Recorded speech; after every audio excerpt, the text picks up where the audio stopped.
This is the combined episode 2 of Mahabharat initial chapter, where episodes 6 to 10 have been merged together. We invite you to enjoy all 5 episodes at once. And of course, don't forget to subscribe. Each of these episodes, in 3 languages, takes at least 15 days to create. Suti concluded, saying, "The story of the Mahabharat liberates humans from the sorrows of a material world. Listening to this story with devotion alleviates all the troubles of life." Narada Muni is walking towards Kailash, surrounded by the Himalayan mountains. Narada Muni once came to Mahadev and conveyed the news of the Samudra Manthan, churning of the ocean. He informed that the gods, demons, yakshas, rakshasas, serpents, and kinnaras all joined forces to churn the ocean, but Mahadev was unaware of it. Narada Muni, deeply pained by this, he went to Kailash and bowed at the feet of Shiva and Parvati. Goddess Parvati blessed him and offered him a seat. Narada Muni said that he was in heaven and heard about the gods and demons churning the ocean. From that churning, Vishnu received the lotus and Kaustubh her gem. Indra got Uchaishrava, Airavata, and other treasures. People obtain various kinds of gems from the water-bearer, cloud. The gods obtained Amrita, nectar of immortality, drink nectar from the great tree called Kalpavriksha and become immortal. In the human world, different metals and medicinal herbs are found. All these riches were distributed among others, but Mahadev received nothing. After hearing Narada's words, Mahadev remained silent. Mahadev is silent, sitting in meditation with his eyes closed.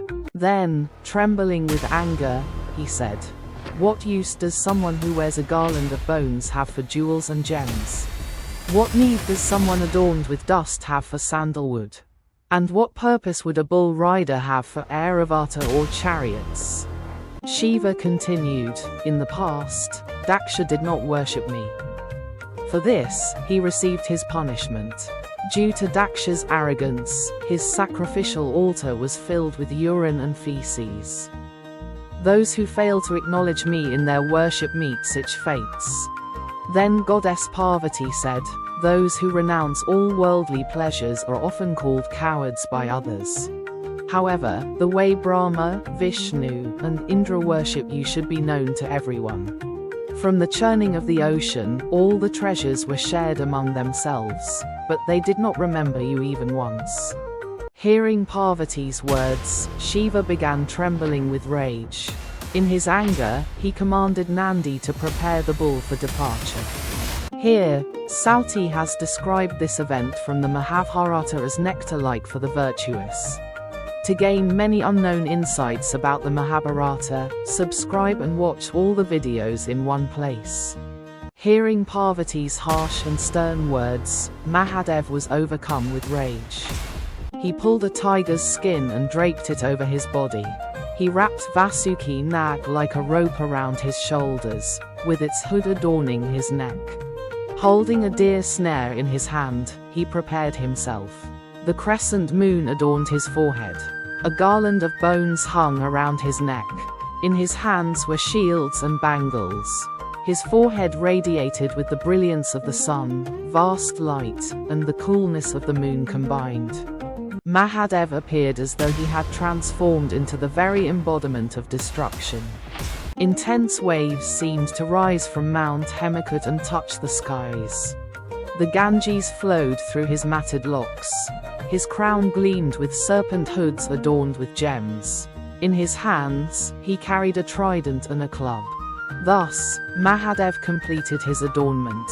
Mahadev's army was composed of yakshas, rakshasas, spirits, ghosts, earth dwellers, and celestial beings. Ferocious creatures armed with tridents and other weapons marched ahead. The sound of the Damaru echoed, shaking the heavens, the underworld, and the earth. Mahadev decorated his bull Nandi and brought him forward. Nandi was adorned with precious jewels. Thereafter, Trembling with rage, Bhutnath swiftly descended from Mount Kailash. His commander Kartikeya, mounted on a peacock, proceeded forward with a spear in hand. Ganesh, riding on a mouse, held a noose and an ankusha as he moved toward the southern flank in a wrathful form. On the left was Nahakal with Nandi, and behind him, Bringi swiftly followed on his 3 legs. Witnessing Mahadev's furious and terrifying form, the gods were filled with fear and alarm. The inhabitants of all 3 worlds were struck with terror at this sight. In no time, Mahadev and his army arrived at the shores of the Ocean of Milk. The gods and demons were engaged in churning the ocean. Sauti, narrating this scene, says that everyone rushed to bow at Mahadev's feet in reverence.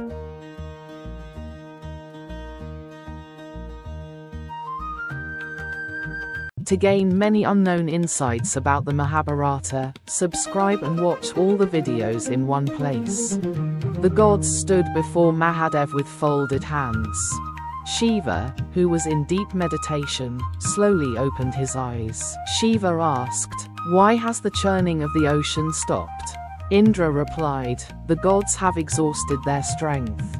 Even Rishikesha, Vishnu, has been forced to stop churning." Indra stood before Shiva with his head bowed.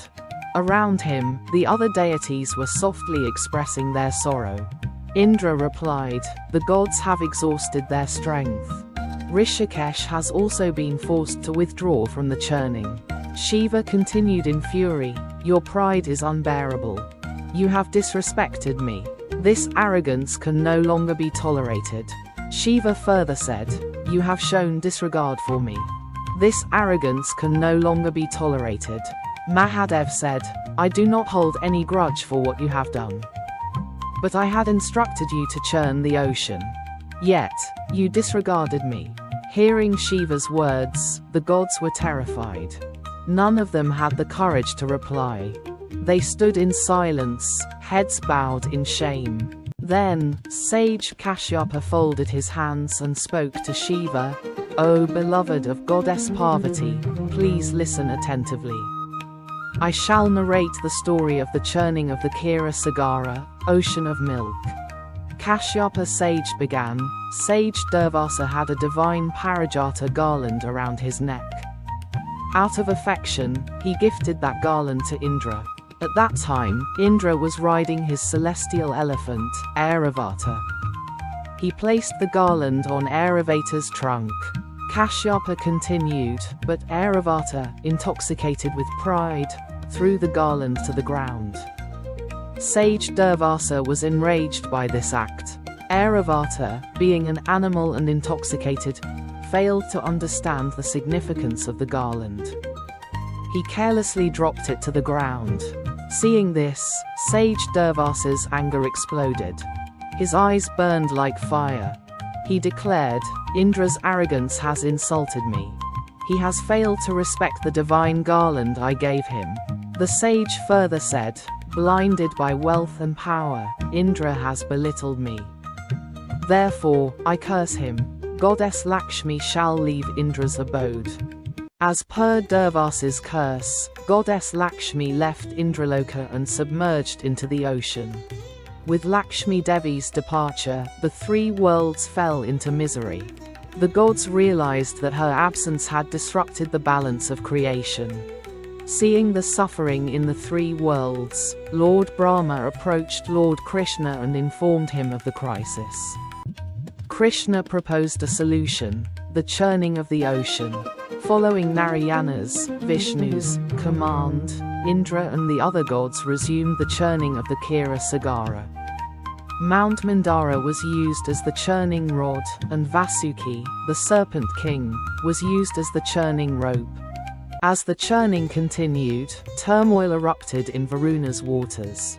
Poisonous smoke and fire spread everywhere. Vasuki's body suffered immense pain, his bones began to crack, and blood started flowing from his 1,000 mouths. As the gods continued their efforts, goddess Lakshmi reappeared while singing hymns in praise of Narayana. Vishnu then commanded the gods to stop churning. However, Shiva ordered the churning to resume once more. Vishnu looked at the gods with a calm expression. In the distance, Vasuki lay exhausted and wounded, his body covered in blood and venom. Varuna then pleaded, "Our endurance has reached its limit. Please, do not order us to churn any further." Shiva commanded, "Churn the ocean once more for my sake. My arrival here must not be in vain." None of the gods dared to disobey his order. The gods and demons resumed churning, but their bodies soon became exhausted from the strain. Everyone panted so heavily that their breaths felt like blazing flames. Due to constant friction, Mount Mandara grew so hot that it seemed like a great fire pit. Vasuki's body was torn apart from the extreme friction. Blood and venom flowed from his body into the ocean. He could endure the pain no longer. The fire caused by the churning, Vasuki's venom, the gods' burning breaths, and the heat of Mount Mandara all combined to form a terrifying inferno. Suddenly, this great fire emerged from the ocean. It was so intense that it seemed as if the sun's radiance had multiplied many times over. Like a raging wildfire, the flames spread everywhere, as though burning dry forests to ashes. The gods were horrified at the sight. The poison generated from the churning spread rapidly across the ocean and its surroundings. Its deadly fumes caused unbearable agony, making it impossible for anyone to withstand. Indra, Kubera, Varuna, the Ashtavasus, the Navagrahas, and the Ashwini Kumaras all fled in terror. Demons, Rakshasas, Yakshas, and all other beings could not endure the poison's intensity and ran away in fear. All living beings in the three worlds were paralyzed with fear. No one could find a solution. Everyone turned to Mahadev, the three-eyed lord, in despair. From a distance, the gods prayed, "O Bhutnath, protect us. There is no one else who can save us but you. If you do not come to our rescue, this entire creation will be destroyed. Please do not delay. A moment's delay will lead to the ultimate catastrophe." With unwavering faith, the gods prayed for Shiva's mercy. Their only hope was that Shiva would save them. Seeing the desperate pleas of the gods and witnessing the destruction caused by the poison, Mahadev fell into deep thought. Shiva reflected, "I had once vowed that I would bear the consequences of the ocean's churning. If my acquired gem, this poison, leads to destruction, then it is my responsibility." With this resolve, Mahadev stepped forward. He saw the poison rising from the ocean, spreading as a deadly cloud across the sky. Shiva then drew the poison in and drank it in one gulp. The gods and demons watched in astonishment as Shiva consumed the poison. However, instead of swallowing it, he held it in his throat. The poison turned his throat blue. All beings in the three worlds were amazed at Shiva's supreme sacrifice. They bowed before him and said, "There is no one else who can save us but you." The entire creation worshipped Shiva, saying, "You are the supreme lord of Varuna, the stars, the Vasus, the Rudras, the heavens, the earth, the underworld, the mountains, and the oceans. You are the embodiment of yoga, wisdom, the Vedas, the scriptures, sacrifices, and prayers." They continued, "You have prevented this great apocalypse. We know nothing else. Please show us the way, O Mahamrityunjaya, conqueror of death." Hearing their prayers, Mahadev reassured them and commanded, "Return Mount Mandara to its rightful place. The churning is no longer needed. The gods have already suffered enough." Hearing Shiva's command, the gods rejoiced. They attempted to lift Mount Mandara, but even with 33 crore gods and demons together, they failed. Finally, the venomous Vasuki lifted the mountain upon himself and placed it back in its place. Thereafter, peace was restored, and everyone returned to their abodes. Sauti concludes by saying, "Whoever meditates upon Nilkanth, Shiva, will be freed from all sorrows." Listening to this nectar-like story of the Mahabharata removes all suffering from life.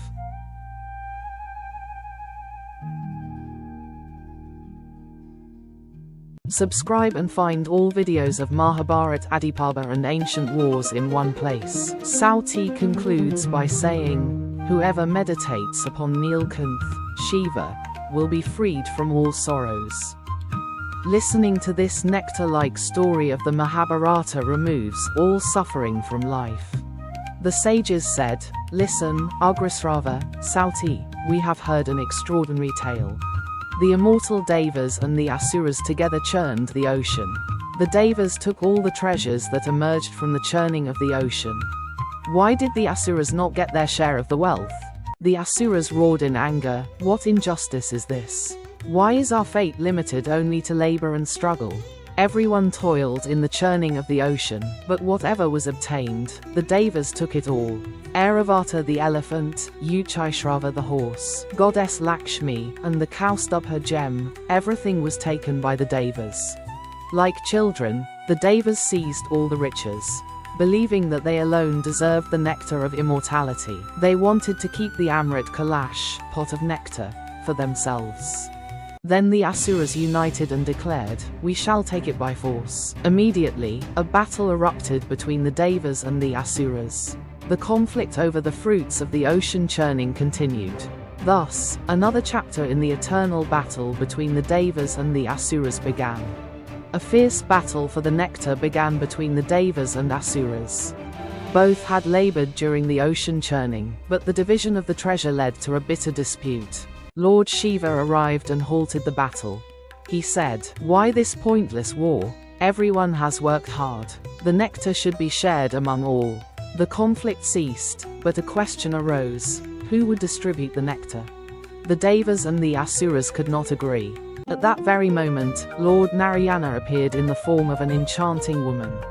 Her celestial beauty illuminated the entire universe. Her divine feet were as soft and beautiful as lotus petals. Even the lotus itself seemed pale in comparison. Her fragrance was so mesmerizing that bees abandoned their honey, and were drawn toward her divine aroma. She was even more beautiful than Ramba, and her movements were extremely enchanting. Even Shiva was mesmerized by her beauty. Enchanted by Mohini's form, everyone entrusted the task of distributing the nectar to her. She said, "I shall do justice." With divine cunning, Mohini gave the nectar only to the Devas.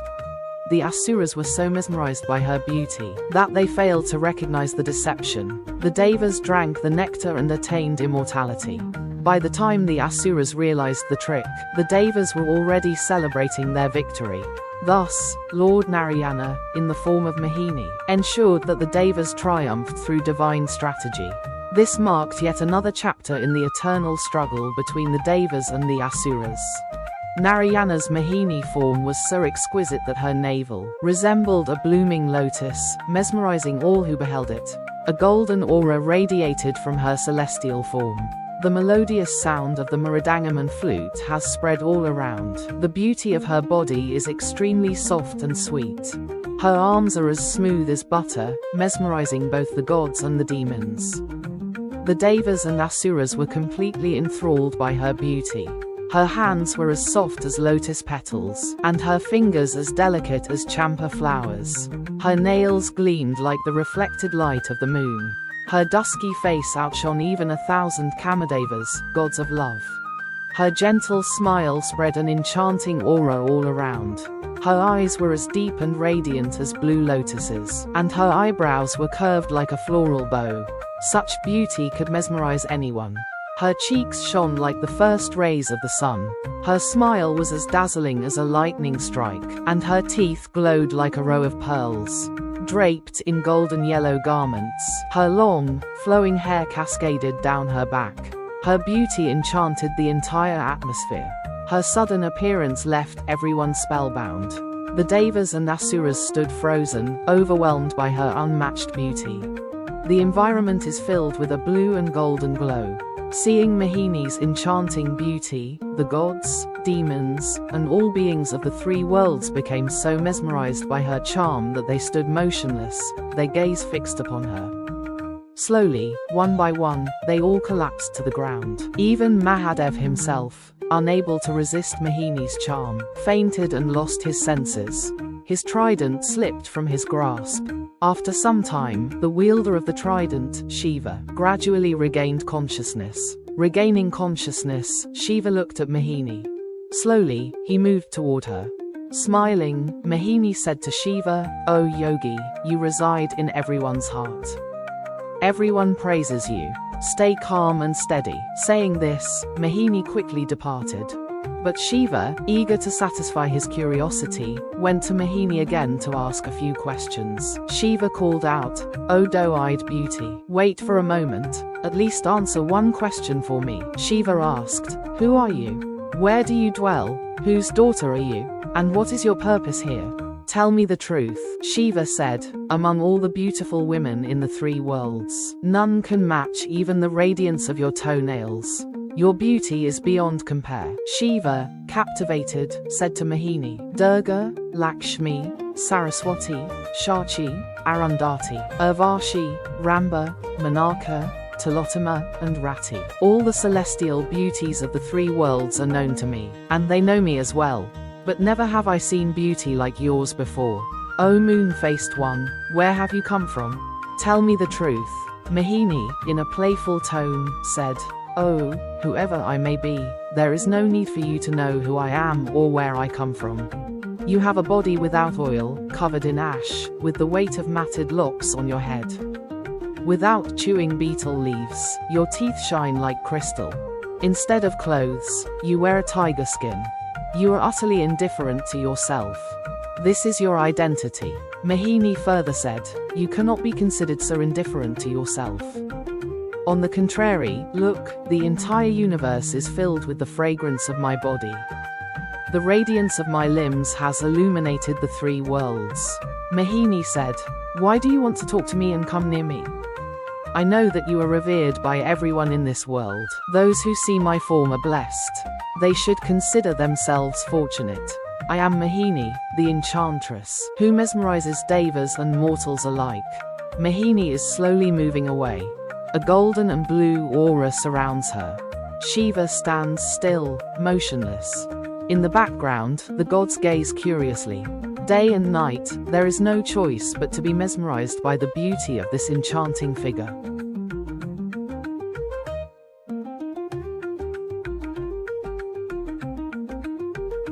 To gain many unknown insights about the Mahabharata, subscribe and watch all the videos in one place.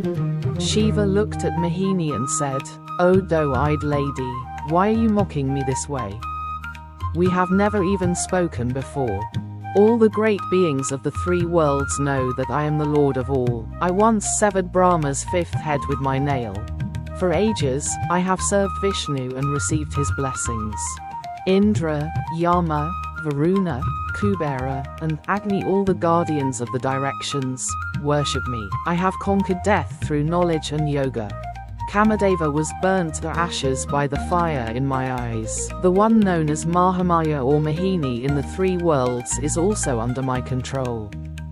Even Ganga, the celestial river and a part of Vishnu, serves at my lotus feet. Those who worship me receive boons of their choosing. So, O beautiful one, cast away your pride. Speak to me humbly. If you worship me, all your desires will be fulfilled and you shall attain perfection." Hearing Shiva's powerful and profound words, Mohini paused. A mixed expression of sarcasm and fascination appeared on her face. A mystical atmosphere enveloped the surroundings. Mohini mockingly said, "O yogi, now I recognize you. Everyone calls you Mahesh. Your chants, penance, yoga, and wisdom are all well known. Your 5 mouths sing the name of Rama, you keep matted hair, smear ash, all of that is there."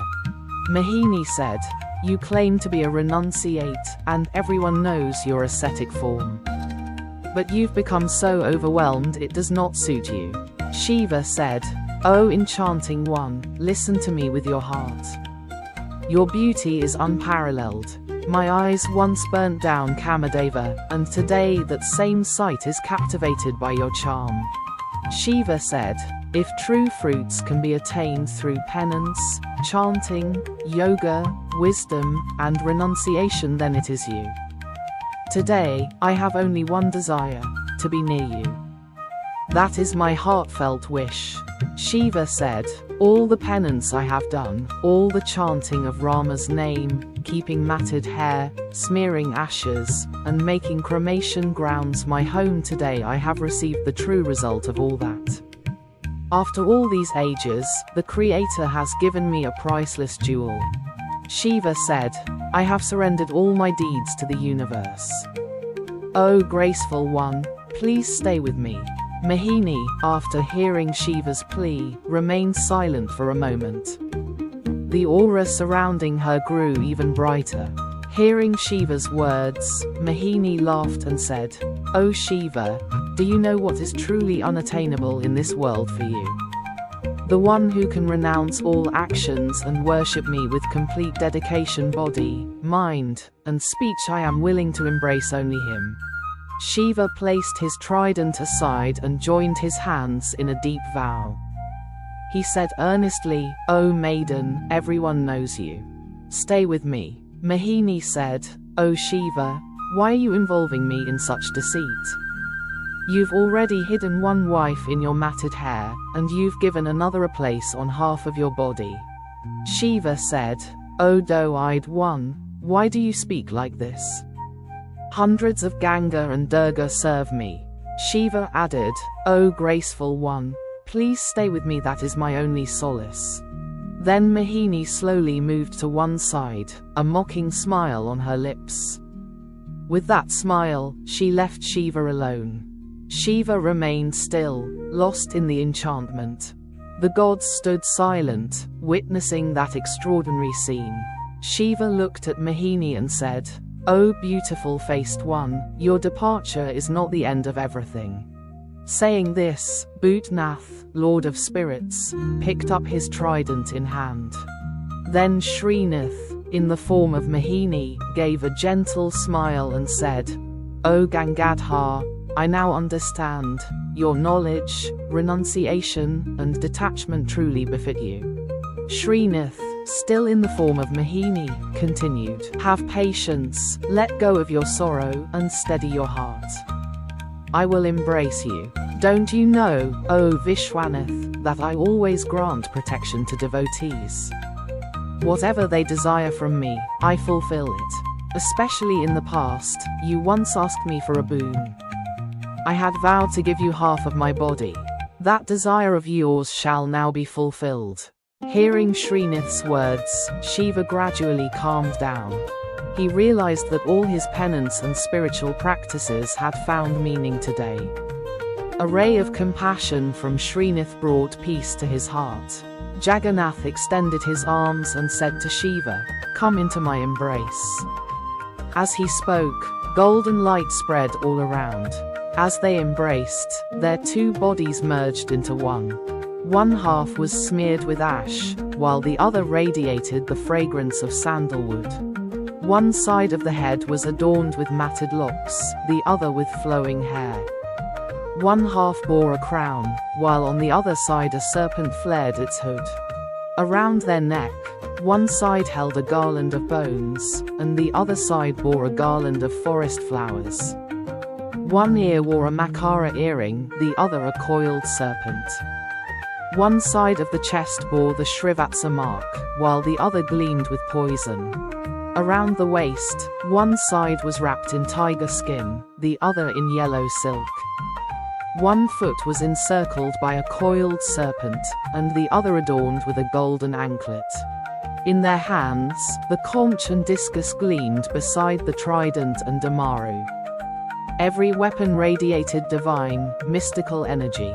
On one side of their unified body stood Durga, and on the other stood Lakshmi. The gods bowed in reverence and showered flowers in all directions. Sauti recalled that divine androgynous form that enchanted the three worlds. From their lotus feet, a radiant light spread and illuminated the entire cosmos.